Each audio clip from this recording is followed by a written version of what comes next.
1절 말씀을 보면 다윗은 하나님의 언약궤를 가져오기 위하여서 천부장, 백부장, 곧 모든 지휘관과 더불어 의논을 하였다라고 말씀하고 있습니다. 그리고 2절 말씀을 보면 천부장, 백부장과 이렇게 의논하는 것뿐만 아니라 이들과 더불어 의논이 어느 정도 마무리되고 결론이 되자 이스라엘 온 회중에게 말합니다. 무엇이라고 말합니까? 만일 너희가 좋게 여기고 우리 하나님 여호와께로 말미암았으면 우리가 온 이스라엘에 있는 그러한 모든 사람을 다 모이게 해서 하나님의 궤를 우리에게로 옮겨오자.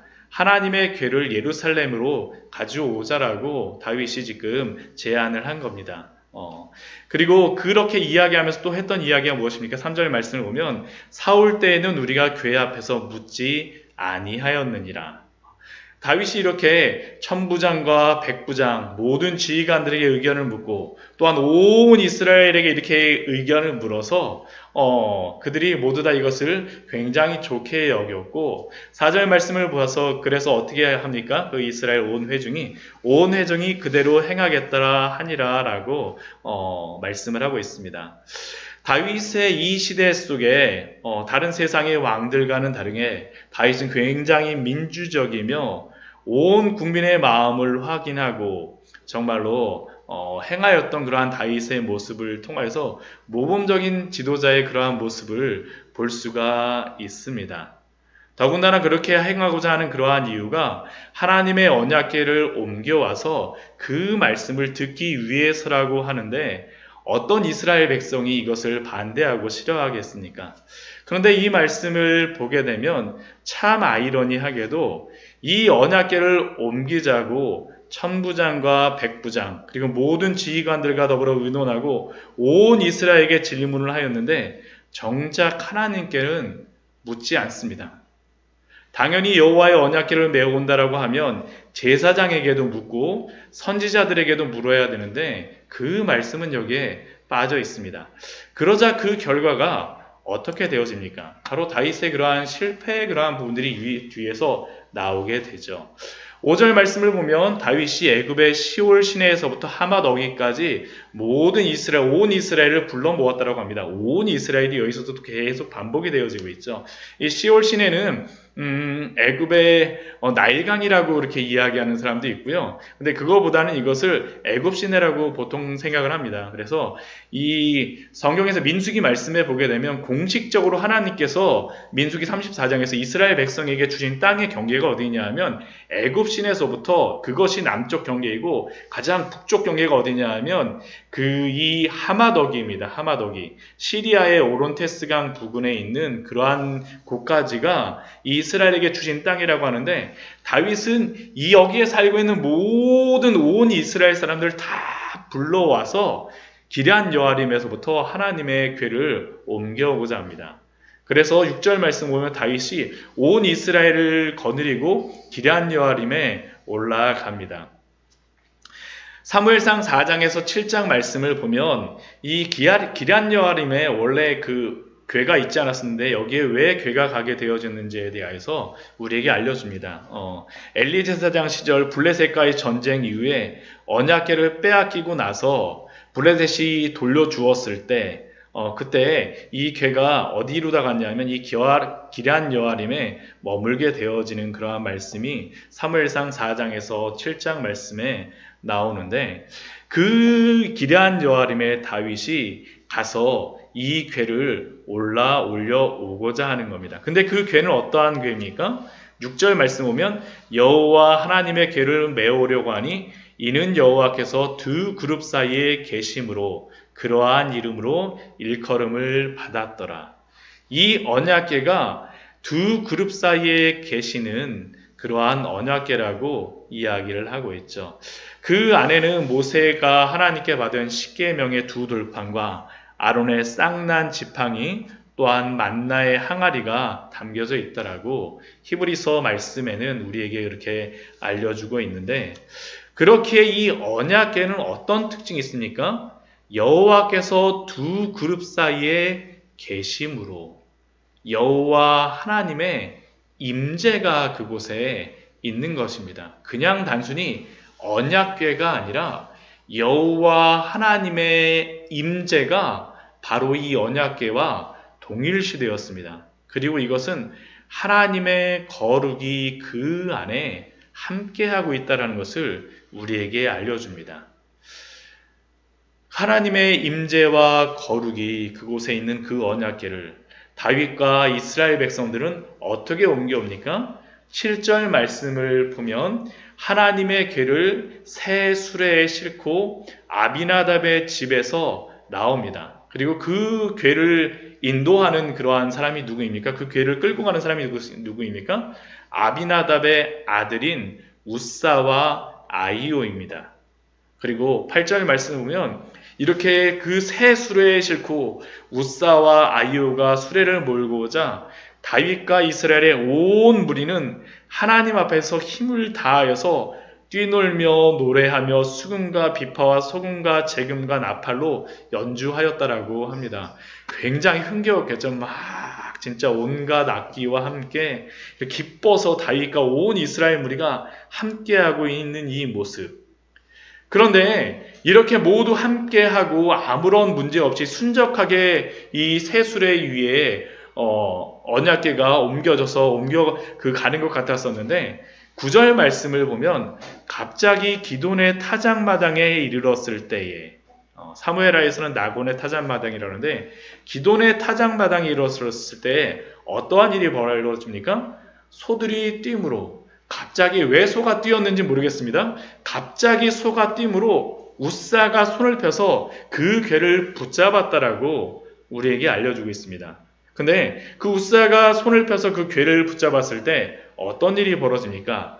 여호와 하나님께서 진노하사 치심에 그가 거기 하나님 앞에서 죽으니라. 그것도 그냥 죽은 것이 아니라 11절 말씀을 보면 여호와께서 우사의 몸을 찢으셨으므로 다윗이 노하여 그곳을 베레스 우사라 부르니, 이 베레스 우사에서 베레스가 무슨 의미냐 하면 이게 찢다라는 그런 의미입니다. 찢다. 여기서 그 앞에 그 11절의 앞에 우사의 몸을 찢으셨으므로 라는 이 단어도 페레스입니다. 페레스. 동일한 겁니다. 그러니까 우사의 몸이 찢어지는 겁니다. 흥겹게 막 가고 있는데 갑자기 소가 막 날뛰니까 언약궤가 넘어질까봐 딱 붙잡았는데 하나님이 노하심으로 갑자기 우사의 몸이 찢어지면서 진짜 막 처참한 광경이죠. 진짜 처참한 광경입니다. 그러자 다윗이 어떻게 합니까? 다윗이 노하였다라고 기록하고 있습니다. 다윗이 분노하였습니다. 저는 이 말씀을 볼 때 왜 다윗이 분노했을까라는 그런 생각을 해봤습니다. 갑자기 놀래갖고 그래야 되는데 왜 분노했을까? 근데 곰곰이 생각을 해보니까 충분히 이해가 되는 그런 상황입니다. 우리들도 여러 사람들과 같이 무슨 일인가를 하다가 잘 안 되거나 실패하게 되면 어떻습니까? 그것을 하던 사람들에게 원인을 찾으려 하죠. 너가 잘했어, 네가 잘했어 하면서 어떤 원인을 찾으며 그것에 대해서 화를 내거나 또한 그러한 경우가 있지 않습니까? 다윗이 지금 그런 것입니다. 모든 게 잘 준비되고 잘 가고 있었는데 온 이스라엘이 다 함께 기뻐하며 축제가 벌어졌었는데 소가 날뛰고 사람이 죽으니 다윗이 무엇이라고 생각하고 무엇이라고 말했겠습니까? 도대체 누가 저 소를 저렇게 뛰게 했어? 아니, 저희가 막 피리를 부는데 거기 누가 삑살이 나게 그렇게 막 불지 않았어? 하면서 또 수레 앞에 지나갈 때 잘 바닥 치워놨어야지 막 하고 아마 이 장면이 딱 보면 이게 눈에 선하지 않습니까? 그러면서도 혹시 우사가 몸을 제대로 정결하게 하고자 않았는지 아마 이런저런 이야기를 하면서 다윗과 그 사람들은 원인을 찾으려고 했을 것입니다. 다윗이 화를 내며 분노하는 것도 당연한 것입니다.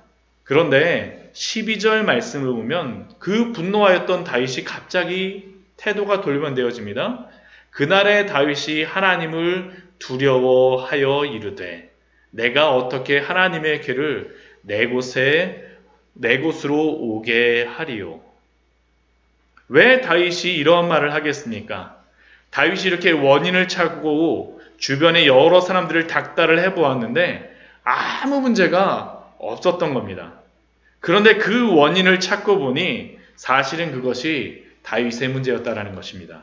그 원인이 무엇입니까? 그 첫 번째 원인은 아까 제가 여러분들에게 말씀드렸던 것 같이 다윗이 하나님께 묻지 않은 것이 그 원인입니다. 참모들과 온 이스라엘 사람들의 의견을 물어보았는데 정작 이 일을 어떻게 행할지 하나님께 묻지 않았습니다. 사울과 다르게 하나님의 의견을 묻기 위해서 언약궤를 가지고 오겠다라고 사람들에게 말은 하였는데 정작 그는 하나님께 묻지 않았습니다. 이 시대에 하나님께 의견을 묻는다라는 것이 무엇을 의미하겠습니까? 그것은 바로 선지자와 제사장에게 묻는 것입니다. 선지자는 하나님의 말씀을 대언하고 예언을 하는 사람으로 그들은 다윗에게 하나님으로부터 들은 말씀을 다윗에게 전하여 주고 그러한 사람인데 다윗은 선지자에게 묻지 않습니다.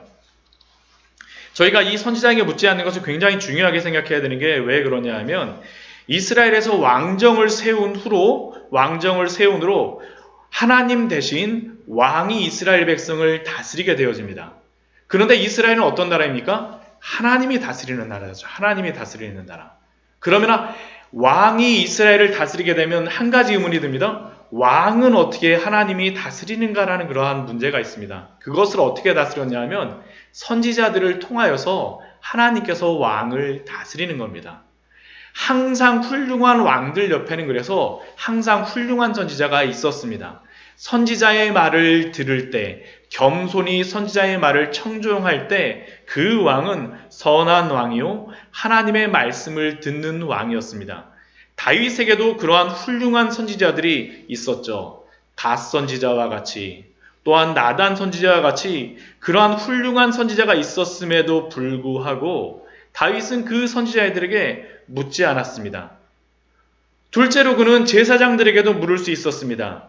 특히 대제사장 같은 경우에는 그 가슴에 판결의 흉패가 있었습니다. 그래서 우림과 둠밈이 그 안에 있어서 하나님께 그 뜻을 물을 수 있었는데 다윗은 그것에 대해서 묻지 않았던 거죠. 더군다나 제사장과 레위인들은 하나님의 기록된 말씀을 잘 기억하였다라가 전하였는 자들인데 다윗이 행하는 것이 옳은지 그른지 그들에게 물었다라고 하면 그들은 분명히 대답하였을 것인데 다윗은 그것에 대하여서 그냥 간과하였던 것이죠.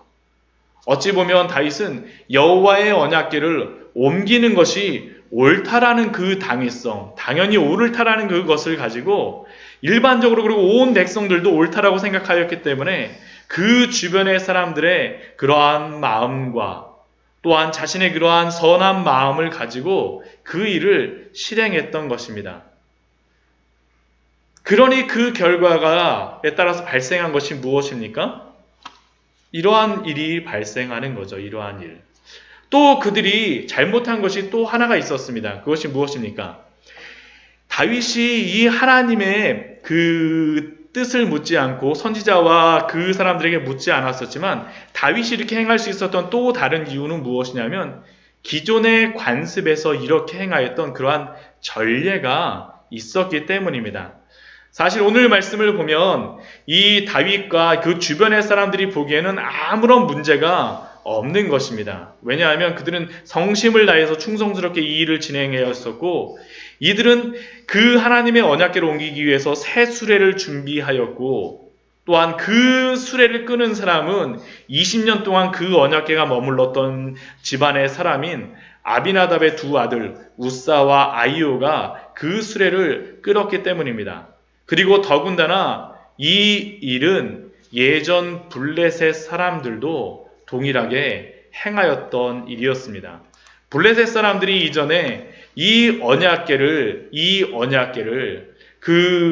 자신들이 빼앗아가서 다시 돌려줄 때 어떻게 돌려줍니까? 바로 새 수레에 실어서 하나님께 돌려주게 되죠. 그런데 하나님께서 이 언약궤를 움직이라고 말씀하셨을 때는 어떻게 말씀하십니까? 그들이 비록 그 전례에 따라서 사람들의 모든 마음을 따라서 하였지만 그들은 결국에는 성경적이지 않은 방법에 따라서 행하였다라는 것입니다. 출애굽기 25장 12절 말씀을 보게 되면 이렇게 기록되어져 있습니다. 출애굽기 25장 12절 말씀 보면 금고리 넷을 부어 만들어 그 네 발에 달되 이쪽에 두 고리 저쪽에 두 고리를 달며 조각목으로 채를 만들어 금으로 싸고 그 채를 궤 양쪽의 고리에 끼어서 궤에 매게 하고 채를 궤의 고리에 꿰인 대로 두고 빼내지 말지니 하나님께서는 분명히 뭐라고 말씀하시냐 하면 이 궤에다가 채를 두어서 그것을 매라고 말씀하셨죠. 더군다나 민수기 4장 15절 말씀에서는 더 구체적으로 말씀하시는데 뭐라고 말씀하시냐면 진영을 떠날 때 아론과 그의 아들들이 성소와 성소의 모든 기구를 덮는 일을 마치거든 고앗 자손들이 와서 맬 것이니라. 고앗 자손들이 와서 맬 것이니라. 그러나 성물은 만지지 말라. 그들이 죽으리라.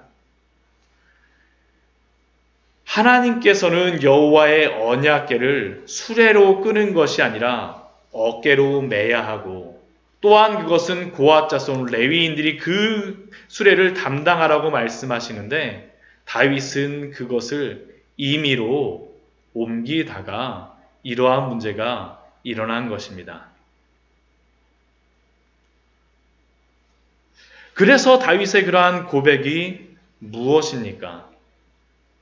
그날의 다윗이 하나님을 두려워하여 이르되 내가 어떻게 하나님의 궤를 내 곳으로 오게 하리요.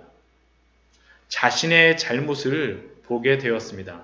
그리고 하나님을 두려워하게 되었습니다. 그래서 그는 하나님의 궤를 예루살렘으로 가져가는 것을 포기하고 돌아갑니다. 그렇다면 다윗이 언약궤를 옮기는 것이 잘못되는 것일까요? 아닙니다. 13절, 14절 오늘 그 뒷부분을 보게 되면 어떻게 됩니까? 다윗이 궤를 옮겨서 다윗의 성으로 메어드리지 못하고 그 대신 가드 사람 오베데돔의 집으로 메어가니라. 그런데 그 오베데돔의 집에 그 언약궤가 갔을 때 어떤 일이 벌어집니까? 하나님의 궤가 오베데돔의 집에서 그의 가족과 석 달을 있으니라. 여호와께서 오베데돔의 집과 그의 모든 소유에 복을 내리셨더라. 결국 언약궤를 옮기는 것이 틀린 것이 아니라 옳은 것이라는 겁니다. 다윗과 온 이스라엘이 궤를 옮기는 것은 잘못된 것은 아니었습니다. 그런데 결국 무엇이 문제였습니까? 다윗이 언약궤 자체를 옮기는 것이 문제가 아니라 아까 말씀드린 것과 같이 하나님의 말씀을 따라 행하는 것이 아니라 그 이전에 행하였던 전례대로 또한 자신들의 열심으로 자신들의 열정으로 사람들 간의 협의가 되어져서 행한 것이 문제라는 사실입니다. 하나님의 말씀에 따르기보다는 그들의 생각에 따라서 그들의 열심으로 행하는 그러한 그들의 모습들. 사실 이 다윗의 이러한 문제는 곰곰이 생각해 보면 이 시대 우리 시대에서도 비일비재하게 생기는 그러한 일들입니다. 제가 신학대학원에 막 들어가서 충격을 받았던 그 한 가지 사건이 있었습니다. 무엇이었었냐면 제가 공부하던 그러한 반은 아니었는데 신학교 가게 되면 그 동계어학 강좌에서 어학을 이제 히브리어하고 헬라어를 가르쳐 주는데 그 다른 반에서 이제 가르치셨던 어떤 교수님께서 히브리어 그 수업을 막 가르치시는데 수업을 가르치시다가 그 히브리어 성경책을 바닥에다 이렇게 탁 던지셨다고 그러시더라고요. 네. 근데 그 던지셨던 이유는 무엇이냐면 총신에서 개혁주의 신학을 강조하다 보니 말씀 굉장히 중요하는데 우리가 단순히 문자적인 말씀에만 매이는 것이 중요한 것이 아니라 그 성경책 자체를 신성시하는 것이 아니라 그 말씀 안에 살아계신 또한 성경을 통하여 지금도 말씀하시는 참되신 하나님의 말씀을 믿고 또한 그대로 순종하는 것이 중요하다라는 것을 알려주시기 위해서 그렇게 행하셨다라고 그러한 이야기를 들었습니다. 근데 제가 그 이야기를 들으면서 충분히 그 교수님의 그러한 의도는 이해가 되지만 그렇게 행동을 하는 게 정말 어떻게 되는 건가라는 그 생각이 들었습니다. 아직까지 제가 신학이 정리되지 않고 여러 가지 생각들이 많았던 때래 갖고 야, 이거 그래 좀 뭔가 이상한 것 같은데 막 그런 생각들을 했었는데, 근데 제가 요즘에 이 말씀을 준비하면서 들었던 생각은 무엇이냐면, 사실 이러한 행동들, 그 교수님이 그렇더라고 제가 그냥 하나의 예로다 들은 거지만, 근데 이러한 마음들이 우리 시대에도 나타나는 그런 생각과 또한 행동이 아닌가라는 그러한 생각이 듭니다. 우리가 하나님을 진심으로 섬기는 것이 중요하지, 그 형식과 모양은 중요하지 않다라는 그런 생각들이 우리 안에 어느 순간서부터 있지 않습니까?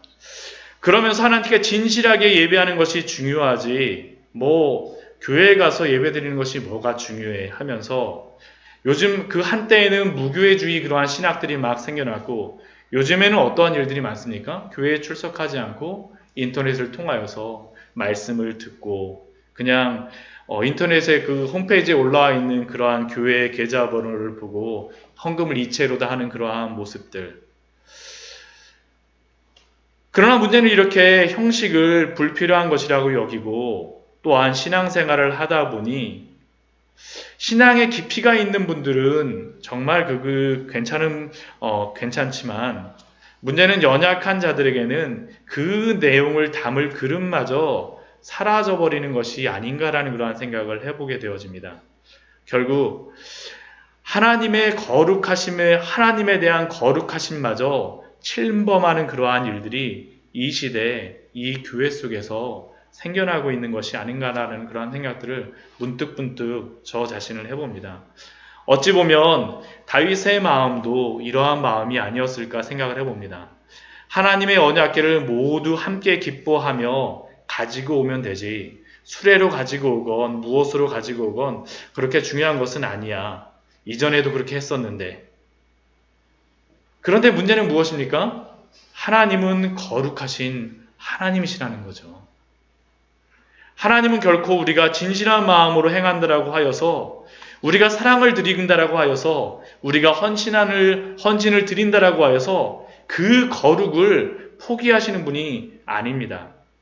그렇기에 우리는 우리가 드리는 그러한 예배의 모양과 모든 형식적인 방법들도 또한 하나님의 말씀을 따라서 순종하며 하나님을 따라가야 합니다.